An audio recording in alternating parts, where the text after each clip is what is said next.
You ever feel like your brain is running a marathon every time you try to speak English? Well, that was me. I thought I was good at English, until one day I found myself completely stuck in a simple conversation.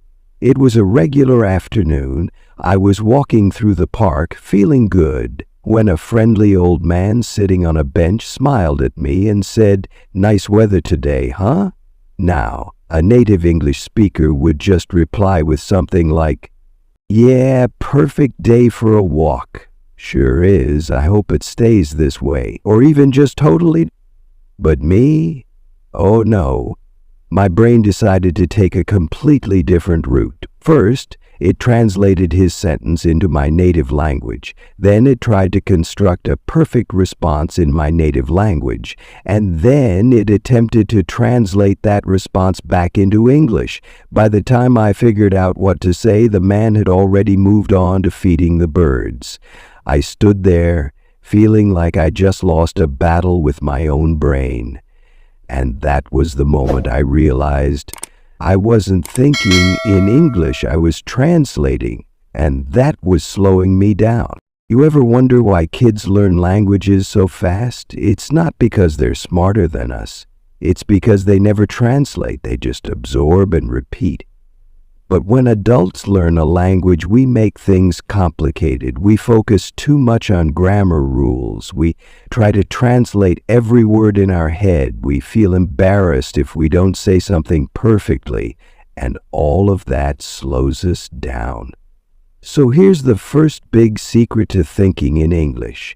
Stop trying to translate perfectly. Just respond. Even if it's simple, think about it. When someone asks, "How are you?" do you really need to analyze grammar to answer? No, you just say, "I'm good, not bad, tired but okay." That's natural English thinking, and that's how you'll start thinking in English for everything. I have a little experiment for you. Look around right now. Find 5 objects. Now name them in English without translating in your head. For example, chair, window, phone, shoes, backpack. The key is to see the object and instantly think of the English word, not the word in your native language first. Sounds easy, right?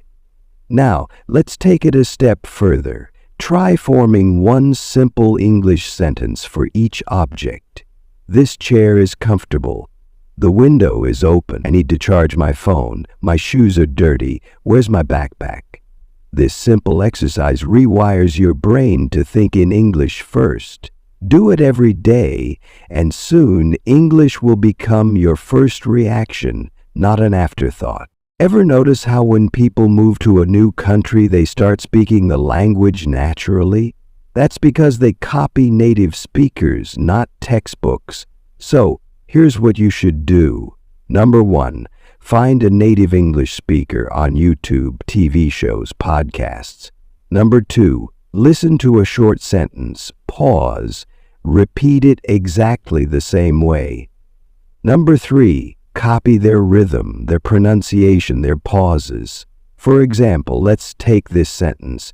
"I can't believe this weather." Try saying it, not word by word, not like a robot, but exactly how a native speaker would say it. This trick trains your brain to think in real English, not textbook English. You remember that old man in the park? Well, weeks after my embarrassing silence, I saw him again. This time when he said, "Nice weather today, huh?" I didn't freeze.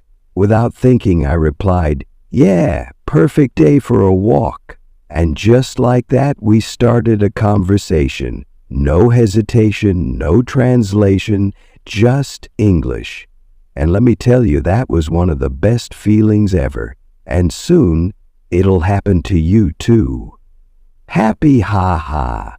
Your English thinking mission. Start today. Stop translating. Just say something simple. Look at objects and name them in English.